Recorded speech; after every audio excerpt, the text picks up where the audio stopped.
Media మిత్రులందరికీ హృదయపూర్వక నమస్కారం తెలియజేస్తూ, ఒక రాష్ట్రం గురించి మాట్లాడాల్సి వచ్చినప్పుడు ఆ రాష్ట్రం యొక్క అభివృద్ధి గురించో, ప్రభుత్వ పనితీరు గురించో, ప్రతిపక్షాల పోరాటం గురించో, సమస్యల గురించో, రాజకీయాల గురించో మాట్లాడుకుంటుంటారు. కానీ ఈరోజు దేశంలో ఎక్కడికి వెళ్ళినా ఆంధ్రప్రదేశ్ గురించి మాట్లాడాల్సి వచ్చినప్పుడు లిక్కర్ స్కామ్ గురించి, నకిలీ మద్యం గురించి మాట్లాడే పరిస్థితి ఉంది. మనం చూస్తున్నాము, గత ప్రభుత్వ హయాంలో కావచ్చు, ఇప్పుడున్న చంద్రబాబు నాయుడు గారి ప్రభుత్వంలో కావచ్చు, గతంలో లిక్కర్ మీద వేల కోట్ల రూపాయలు స్కామ్ జరిగితే ఈరోజు చంద్రబాబు నాయుడు గారి ప్రభుత్వం అధికారంలోకి వచ్చిన తర్వాత నకిలీ మద్యం ద్వారా ఈరోజు రాష్ట్ర ప్రజల జీవితాలతో ఆడుకునే పరిస్థితి వచ్చింది. దీని మీద నిన్న ముఖ్యమంత్రి చంద్రబాబు నాయుడు గారు నిన్న రాత్రి మాట్లాడుతూ రాష్ట్రంలో శాంతి భద్రతల గురించి కానీ, అదేవిధంగా డ్రగ్స్ను అరికట్టే దాని గురించి కానీ, నకిలీ మద్యానికి సంబంధించిన తీసుకుంటున్న చర్యల గురించి చాలా సుదీర్ఘంగా మాట్లాడారు. చంద్రబాబు నాయుడు గారి ప్రకటన చూసిన తర్వాత ఈ రాష్ట్ర ప్రజలు నవ్వుకుంటున్నారు. ఎందుకంటే ఈరోజు ప్రభుత్వంలో జరుగుతున్న అన్ని అంశాలు ప్రజలు క్షుణ్ణంగా పరిశీలిస్తున్నారు. మీరిచ్చే ప్రకటనలకు కానీ, ప్రభుత్వం తీసుకుంటున్న చర్యలకు కానీ ఎక్కడా సంబంధం లేదు అనే విషయం ఈరోజు రాష్ట్ర ప్రజలందరూ గుర్తిస్తున్నారు. ఈరోజు డ్రగ్స్ని మేము అరికట్టామని చెప్పుకుంటున్న చంద్రబాబు నాయుడు గారు గతంలో సుమారు ఎన్నికలకు ముందు విశాఖపట్నంలో ఒక పెద్ద ట్రక్కుకు డ్రగ్స్ దొరికాయి, ఇవన్నీ కూడా ఈ రాష్ట్రంలో మారక ద్రవ్యాలను సరఫరా చేసి వేల కోట్ల రూపాయలకు సంబంధించిన డ్రగ్స్ని వ్యాపారం చేయడానికి అధికార పార్టీ ప్రయత్నం చేస్తోందని చెప్పి ఆ రోజు ఆరోపణ చేసిన ఇదే తెలుగుదేశం పార్టీ చంద్రబాబు నాయుడు గారు ఆ తర్వాత అక్కడ దొరికిన డ్రగ్స్ ఏమైపోయాయి అనే దాని మీద ఎటువంటి స్పందన కానీ, దాని మీద స్పష్టత కానీ ఇవ్వలేదు. ఈరోజు రాష్ట్రంలో ఎక్కడ చూసినా గంజాయి కానీ, మిగిలిన మారక ద్రవ్యాలు కానీ విచ్చలవిడిగా యథేచ్ఛగా దొరుకుతున్నాయి. చిన్న చిన్న షాపుల్లో ఆయుర్వేదిక్ చాక్లెట్ల పేరుతో ఈరోజు డ్రగ్స్ అమ్ముడుపోతున్నాయి, చిన్నపిల్లలకు డ్రగ్స్ ఇస్తున్నారని చెప్పి మీ పార్టీకి అనుకూలంగా ఉన్న మీడియాల్లోనే వార్తలు వస్తున్నాయి. దీని మీద ఎటువంటి విచారణ కానీ, ఎటువంటి చర్యలు కానీ తీసుకున్న దాఖలాలు అయితే మాత్రం లేవు. ఇక కల్తీ మద్యం గురించి ఈరోజు రాష్ట్రంలో ప్రతి ఒక్కరికి తెలిసిందే. దీనికి కర్త, కర్మ, క్రియ పూర్తిగా అన్నమయ్య జిల్లా తంబళ్లపల్లి నియోజకవర్గంలో మలకల చెరువు నుండి జరిగింది. అక్కడ దానికి కారణము అధికార తెలుగుదేశం పార్టీ మలకల చెరువు ఇన్ఛార్జ్ ఎవరైతే ఉన్నారో జయచంద్రారెడ్డి అనే విషయాన్ని ఈరోజు రాష్ట్ర ప్రజలందరూ తెలుసుకున్నారు. జయచంద్రారెడ్డి అనే వ్యక్తి పెద్దిరెడ్డి కుటుంబానికి బినామీ అని, అతను గతంలో పూర్తి స్థాయిలో పెద్దిరెడ్డి కుటుంబానికి పనిచేశాడని, పెద్దిరెడ్డి కుటుంబానికి విదేశాల్లో ఉన్న లిక్కర్ వ్యాపారాల్లో అతనికి లావాదేవీలు ఉన్నాయి, భాగస్వామ్యాలు ఉన్నాయని, ఎన్నికలకు ముందు అతనికి టికెట్ ఇవ్వద్దని చెప్పి ఇదే ముఖ్యమంత్రి చంద్రబాబు నాయుడు గారికి వాళ్ళ పార్టీకి సంబంధించిన నాయకులు, కార్యకర్తలు ఎంతగా గగ్గోలు పెట్టినా, ఎంతగా ఆందోళన చేసినా, ఎంతగా ఉద్యమం చేసినా ఆ రోజు పట్టించుకోకుండా కేవలం పెద్దిరెడ్డి కుటుంబ సభ్యుల గెలిపే లక్ష్యంగా అప్పటి వరకు వైఎస్ఆర్ కాంగ్రెస్ పార్టీలో ఉన్న ఇలాంటి లిక్కర్ స్కాము ఏదైతే నకిలీ మద్యం కేసులో నిందితుడున్నాడో జయచంద్రారెడ్డి అనే వ్యక్తిని తెలుగుదేశం పార్టీలోకి తీసుకొని వచ్చి పెద్దిరెడ్డి కుటుంబ సభ్యులు గెలవడానికి సహకరించిన ముఖ్యమంత్రి చంద్రబాబు నాయుడు గారు అధికారంలోకి వచ్చిన 16 నెలల వరకు కూడా అతన్ని ఇన్ఛార్జిగా కొనసాగిస్తూ అక్కడికి సంబంధించిన ఇన్ఛార్జ్ మినిస్టర్ ఎవరైతే ఉన్నారో అతనితో కలిసి నకిలీ మద్యం తయారు చేయడానికి పూర్తి స్థాయిలో సహకరించే కార్యక్రమము చంద్రబాబు నాయుడు గారి ప్రభుత్వం చేసింది. ఆ తర్వాత కాలంలో జగన్మోహన్ రెడ్డి గారి ప్రభుత్వ హయాంలో జరిగిన నకిలీ మద్యం కేసులో పెద్దిరెడ్డి గారి కుటుంబము, ముఖ్యంగా రాజంపేట ఎంపీ మిథున్ రెడ్డి గారు ఉన్నారని చెప్పి ఆయన మీద కేసు పెట్టడం జరిగింది. అతన్ని రిమాండ్కి పంపించడం జరిగింది. ఇదే మిథున్ రెడ్డికి ఇప్పుడు నకిలీ మద్యం కేసులో ఉన్న జయచంద్రారెడ్డికి వ్యాపార భాగస్వామ్యం ఉంది అనే విషయము చంద్రబాబు నాయుడు గారికి ఎన్నికలకు ముందు తెలీదా? ఈరోజు తెలుగుదేశం పార్టీకి అనుకూలంగా ఉన్న మీడియాలో అంతా కూడా జయచంద్రారెడ్డి అనే వ్యక్తి పెద్దిరెడ్డి కుటుంబ సభ్యుడు లేదా వైఎస్ఆర్ కాంగ్రెస్ పార్టీ అంటున్నారు కదా. మరి ఎన్నికలకు ముందు అతనికి టికెట్ ఏ ఆధారంతో ఇచ్చారు, దేన్ని బేస్ చేసుకొని ఇచ్చారు, దీని వెనక జరిగిన కుట్ర ఏంటి అనేది కూడా మీరు ఈ రాష్ట్ర ప్రజలకు తెలియజేస్తే బాగుంటుంది తప్ప ఈరోజు మీరు చీకటి ఒప్పందాల ద్వారా ఇలాంటి నీచమైన స్కాములు చేసి దాంట్లో లావాదేవీల్లో తేడా వచ్చినప్పుడు ఈరోజు ఒకరి మీద ఒకరు ఆరోపణలు చేసుకుంటూ లోపల మాత్రం మీరు చీకటి ఒప్పందాలు చేసుకొని ప్రజలను మోసం చేసే కార్యక్రమం చేస్తున్నారంటే ఈ రాష్ట్ర ప్రజలు మీరిచ్చే స్టేట్మెంట్ని చూసి నవ్వుకునే పరిస్థితి వచ్చింది. ఈరోజు మద్యం స్కామ్ కేసులో వైఎస్ఆర్ కాంగ్రెస్ పీరియడ్లో జరిగిన మద్యం స్కామ్ గురించి ఆ నిందితుల్లో కీలకంగా ఉంటున్న మిథున్ రెడ్డి గారికి రిమాండ్ తర్వాత బెయిల్ వచ్చిన తర్వాత మీకున్న చీకటి ఒప్పందాల్లో భాగంగా రిమాండ్కు పంపించినందుకు దానికి ప్రతిఫలంగా ఈరోజు కేంద్ర ప్రభుత్వము ఏదైతే ఐక్యరాజ్య సమితికి వెళ్లాల్సిన ఎంపీల బృందంలో ఆంధ్రప్రదేశ్ నుండి ఇదే లిక్కర్ స్కామ్లో నిందితుడిగా ఉన్న మిథున్ రెడ్డి వెళ్లడంలో 100% చంద్రబాబు నాయుడు గారి పాత్ర ఉంది అని ఈ సందర్భంగా నేను స్పష్టం చేస్తున్నాను. ఎందుకంటే కేంద్ర ప్రభుత్వంలో కీలకంగా ఉంటున్న భాగస్వామిగా ఉంటున్న తెలుగుదేశం పార్టీ యొక్క అభిప్రాయానికి వ్యతిరేకంగా ఆంధ్రప్రదేశ్ రాష్ట్రం నుండి ప్రతిపక్షానికి సంబంధించిన ఒక ఎంపీని ఆ బృందంలో తీసుకునే ప్రసక్తే లేదు. ఖచ్చితంగా దీనికి ముఖ్యమంత్రి చంద్రబాబు నాయుడు గారి మద్దతు ఉంది. తన రహస్య స్నేహితుడు పెద్దిరెడ్డికి తను అనుకూలంగా ఉన్నాడని చెప్పడానికి ఇది నిదర్శనము. గత అనేక సంవత్సరాల నుండి ముఖ్యమంత్రి గారు చంద్రబాబు నాయుడు గారు ముఖ్యమంత్రి అయినప్పుడల్లా, అధికారంలోకి వచ్చినప్పుడల్లా ఏదో ఒక రకంగా పెద్దిరెడ్డి కుటుంబానికి మేలు చేసే కార్యక్రమాలు చేస్తున్నారు. ఏదో ఒక రకంగా కాంట్రాక్టులు అప్పచెప్తున్నారు. ఏదో ఒక రకంగా రాజకీయ లబ్ధి చేకూరుస్తున్నారు. ఆ తర్వాత ఇప్పుడు అధికారంలోకి వచ్చిన తర్వాత కూడా పెద్దిరెడ్డి గారి కుటుంబం పైన, అతను చేసిన అరాచకాల పైన, అతను చేసిన అవినీతి పైన గత 16 నెలల నుండి భూముల స్కాముల గురించి, దౌర్జన్యాల గురించి, అటవీ భూముల దోపిడీ గురించి, మదన ఫైల్స్ గురించి అనేక రకాలుగా ఆరోపణలు వచ్చినప్పటికీ కూడా ఒక్క కేసు కూడా ఫైల్ చేయని పరిస్థితి ఉన్నప్పుడు తెలుగుదేశం పార్టీకి సంబంధించిన నాయకుల్లోనే అనేక రకాలుగా ఒత్తిడి వస్తే లిక్కర్ స్కామ్కి సంబంధించి తప్పనిసరి పరిస్థితుల్లో మిథున్ రెడ్డిని అరెస్ట్ చేశారు తప్ప నిజంగా చర్యలు తీసుకోవాలనే ఉద్దేశం అయితే మాత్రము ముఖ్యమంత్రి చంద్రబాబు నాయుడు గారికి లేదనేది స్పష్టంగా కనబడుతోంది. అక్కడ జరిగిన తప్పుకు, తన రహస్య స్నేహితుడికి జరిగిన అన్యాయానికి ప్రతిఫలంగా ఈరోజు అమెరికాకు వెళ్ళే ఎంపీల బృందంలో ఎవరైతే మిథున్ రెడ్డి పేరు చేర్చడానికి ముఖ్యమంత్రి పరోక్షంగా సహకరించాడనేది ఈ సందర్భంగా నేను తెలియజేస్తున్నాను. ఈరోజు లిక్కర్ స్కామ్కి సంబంధించి సిట్టి ఏర్పాటు చేశాము. దీని వెనక ఎవరున్నా, ఎంత పెద్దవాళ్ళున్నా చర్యలు తీసుకుంటున్నామని చెప్పే ముఖ్యమంత్రి చంద్రబాబు నాయుడు గారు ఈరోజు వెనక చేస్తున్న కార్యక్రమాలు ఇది.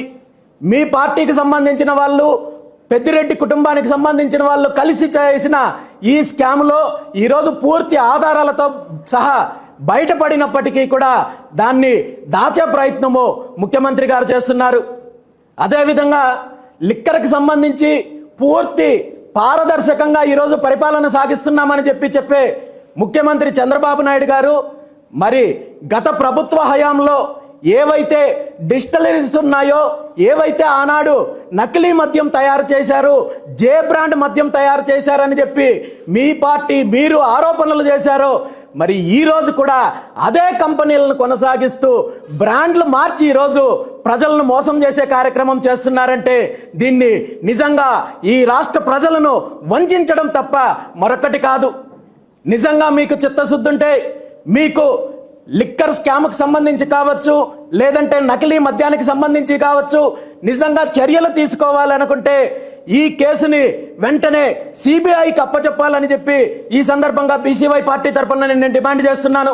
ఎందుకంటే మీరే చెప్తున్నారు ఈ నకిలీ మద్యానికి సంబంధించి విదేశాలకు సంబంధించిన లావాదేవీలు ఉన్నాయి, అక్కడికి సంబంధించిన వ్యవస్థ ద్వారా ఇక్కడ నకిలీ మద్యం తయారు చేశారు, గతంలో కూడా ఈ నకిలీ మద్యం ఉంది, ఇది కేవలము ఒక్క అన్నమయ్య జిల్లాకో మరో ప్రాంతానికో కాదు, రాష్ట్రానికి అంతటికీ కూడా ఈ నకిలీ మద్యం సరఫరా చేశారు, రాష్ట్ర ప్రజల యొక్క ఆరోగ్యంతో ఆడుకున్నారనే విషయాన్ని మీ పార్టీ నాయకులే చెప్తున్నప్పుడు మీరు దీని మీద ఏదో సిట్ ఏర్పాటు చేశాము, మరొకటే ఏర్పాటు చేశామని చెప్పి కంటి తడుపు చర్యలు కాకుండా ఈ సమస్యను, ఈ ఇష్యూను సిబిఐకి అప్పచెప్పాలని చెప్పి ఈ సందర్భంగా డిమాండ్ చేస్తున్నాను. అదేవిధంగా ఈ రాష్ట్రంలో ఈ నకిలీ అంశం అనేది కేవలము మద్యానికే పరిమితమైందా, లేదంటే నకిలీ మందులు తయారు చేస్తున్నారా, నకిలీ ఆహార పదార్థాలు తయారు చేస్తున్నారా, నకిలీ కూల్ డ్రింక్స్ తయారు చేస్తున్నారా, వీటన్నింటిపైన కూడా విచారణ జరిపించాల్సిన బాధ్యత ముఖ్యమంత్రి గారికి ఉందని చెప్పి ఈ సందర్భంగా డిమాండ్ చేస్తూ వెంటనే ఈ ఇష్యూని సిబిఐ ఎంక్వైరీకి ఆదేశించాలని చెప్పి కూడా ముఖ్యమంత్రి గారిని కోరుకుంటున్నాను. ఇక ఈ రాష్ట్రంలో శాంతి భద్రతల గురించి, మిగిలిన అంశాల గురించి, అడ్మినిస్ట్రేషన్ గురించి ఎలా ఉందనేది ఈ రాష్ట్ర ప్రజలందరూ చూస్తున్నారు. మీరిచ్చే స్టేట్మెంట్లు నమ్మే పరిస్థితి లేదు. మరీ ముఖ్యంగా మీరు అధికారంలోకి రావడానికి గతంలో ఇచ్చిన ఏ ఒక్క హామీని పూర్తి స్థాయిలో నిలబెట్టుకునే పరిస్థితి లేదు. అందులో ముఖ్యంగా బీసీలకు ఇచ్చిన హామీలు అయితే ఏమి, అభివృద్ధికి సంబంధించి కావచ్చు, సూపర్ 6 హామీలు కావచ్చు, వీటేటిని పట్టించుకోకుండా ఈరోజు రాష్ట్రంలో విచ్చలవిడిగా అన్ని స్థాయిల్లో అవినీతి చెయ్యడమే కార్యక్రమంగా మీరు, మీ పార్టీ నాయకులు, ఎమ్మెల్యేలు, ఎంపీలు, మంత్రులు, గ్రామ స్థాయి నాయకుల దగ్గర నుండి 150 రూపాయల కోసం కూడా కక్కుర్తుపడి రాష్ట్ర ప్రజలను పీడించే దుస్థితి ఈరోజు ఈ రాష్ట్రంలో ముఖ్యమంత్రి చంద్రబాబు నాయుడు గారి ఆధ్వర్యంలో నడుస్తున్న ప్రభుత్వంలో జరుగుతున్న విషయం అనేది ఈ రాష్ట్ర ప్రజలందరూ గుర్తించారు.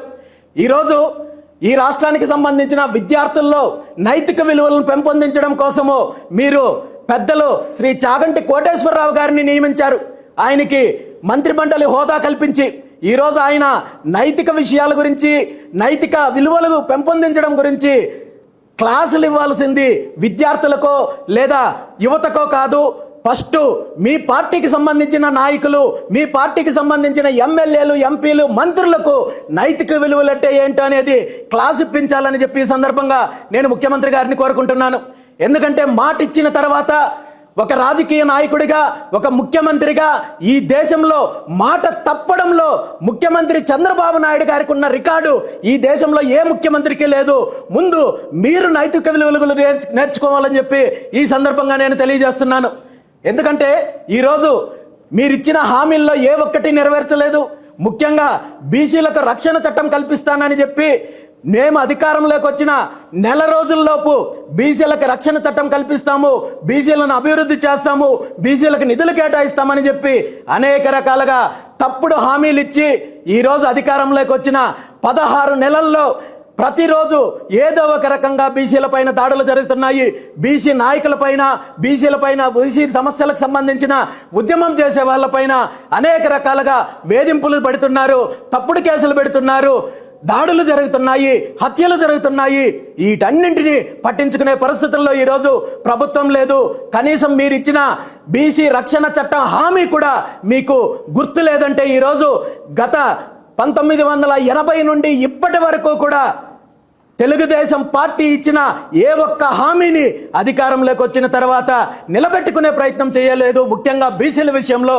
ఎందుకంటే 1983లో అధికారంలోకి వచ్చిన తర్వాత తెలుగుదేశం పార్టీ అప్పటి ప్రభుత్వం, అప్పటి ఎన్టీ రామారావు గారు ఏర్పాటు చేసిన మురళీధరన్ కమిషన్ ఇచ్చిన రిపోర్టుని ఇప్పటి వరకు కనీసము బయటకు తీసుకొచ్చే ప్రయత్నం చేయలేదు. ఈ రాష్ట్రంలో ఉన్న ఉమ్మడి ఆంధ్రప్రదేశ్లో ఉన్న బీసీల అభివృద్ధి చెందాలంటే 44% రిజర్వేషన్లు విద్యా, ఉద్యోగాలు, స్థానిక సంస్థల్లో కల్పించాలని చెప్పి 1983లో మీ ప్రభుత్వం నియమించిన మురళీధరన్ కమిషను రిపోర్ట్ ఇస్తే ఈ రోజు వరకు దాన్ని ఆ దిశగా చర్యలు తీసుకునే దిశగా కూడా అడుగులకు ముందుకు వెయ్యలేదంటే బీసీలను మీరు ఎంతగా వంచిస్తున్నారో మీరు ఈ సందర్భంగా ఈ రాష్ట్ర ప్రజలు గుర్తిస్తున్నారు.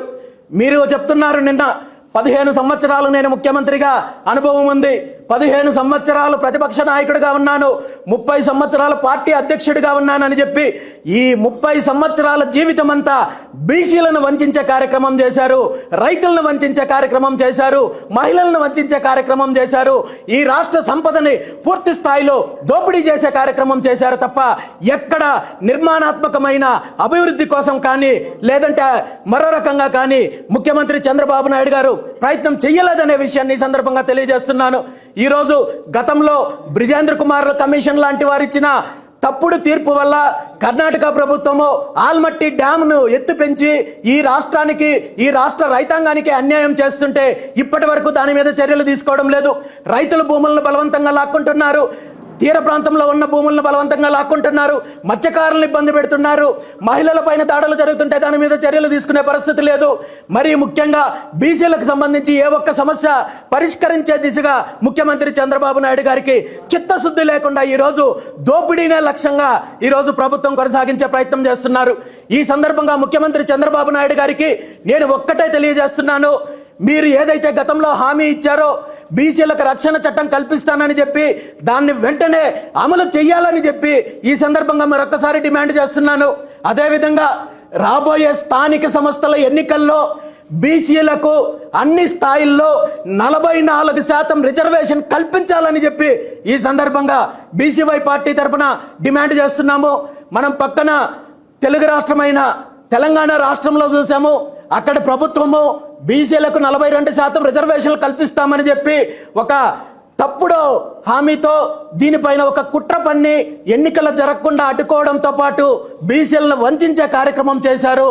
అలాంటి ప్రయత్నమే ఆంధ్రప్రదేశ్లో కూడా జరిగే ప్రయత్నం చేస్తున్నారు. కాబట్టే చెప్తున్నాను, స్థానిక సంస్థల ఎన్నికలకు ముందే బీసీల రిజర్వేషన్లకు సంబంధించి అదేవిధంగా సమగ్ర కులగణన గురించి ముఖ్యమంత్రి చంద్రబాబు నాయుడు గారు స్పష్టమైన ప్రకటన చేయాలి. మీరు సమగ్ర కులగణన చేపట్టి బీసీలకు 44% రిజర్వేషన్లు అమలు చేసిన తర్వాతే స్థానిక సంస్థలకు ఎన్నికలకు వెళ్ళాలి తప్ప మరో రకంగా బీసీలను వంచే ప్రయత్నం చేస్తే ఈ రాష్ట్రంలో బీసీలతో కలిసి ఉద్యమం చేయడానికి బీసీవై పార్టీ సిద్ధంగా ఉంది. బీసీలకు సంబంధించిన సమస్యలపైన అదేవిధంగా సమగ్ర కులగణనకు సంబంధించి కావచ్చు, 44% రిజర్వేషన్ల అంశంకు సంబంధించి కావచ్చు, తొందరలోనే బీసీవై పార్టీ ఆధ్వర్యంలో రాష్ట్ర స్థాయి చర్చా వేదిక బీసీ నాయకులు అన్ని కుల సంఘాల నాయకులతో కలిసి చర్చా వేదిక ఏర్పాటు చేయబోతున్నాము. ఖచ్చితంగా ప్రభుత్వం ఈ విషయంలో నిర్ణయం తీసుకొని న్యాయం చేసేంత వరకు కూడా బీసీవై పార్టీ పోరాటం చేస్తుంది. ఏది ఏమైనా ఈ రాష్ట్రంలో గత ప్రభుత్వంలో ఏదైతే అవినీతి జరిగిందో, ఏదైతే అరాచకాలు జరిగాయో దానికి 10 రెట్లు ఈరోజు కూటమి ప్రభుత్వం చంద్రబాబు నాయుడు గారి ప్రభుత్వం కొనసాగిస్తోంది తప్ప ఈ రాష్ట్రంలో ఏ వర్గానికి న్యాయం జరగడం లేదు. కాబట్టి ఈ రాష్ట్రంలో ప్రత్యామ్నాయ రాజకీయం కావాలి అనే ఉద్దేశంతో ఈరోజు బీసీవై పార్టీ మహిళల తరపున, యువత తరపున, రైతుల తరపున అదేవిధంగా బీసీల తరపున పోరాటం చేయడానికి సిద్ధంగా ఉంది. మీరు ఎన్ని వేధింపులు చేసినా, ఎన్ని తప్పుడు కేసులు పెట్టినా, ఎన్ని ఇబ్బందులు పెట్టినా ఈ పోరాటంలో వెనకడుగు వేసే ప్రసక్తే లేదని చెప్పి ఈ సందర్భంగా తెలియజేస్తున్నాను. Thank you very much.